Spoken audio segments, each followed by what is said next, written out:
comes from the fact that there are 4 general areas on the chest where you want to listen to for heart sounds.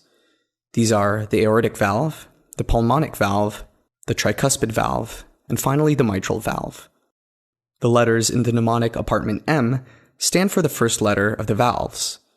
A for aortic, P for pulmonic, T for tricuspid, and M for mitral. And the apartment number 2245 represents the location of the intercostal space of that respective listening area. So that would be the right second intercostal space for the aortic valve, the left second intercostal space for the pulmonic valve, the fourth intercostal space in the lower left sternal border for the tricuspid valve, and finally, the fifth intercostal space at the midclavicular line for the mitral valve.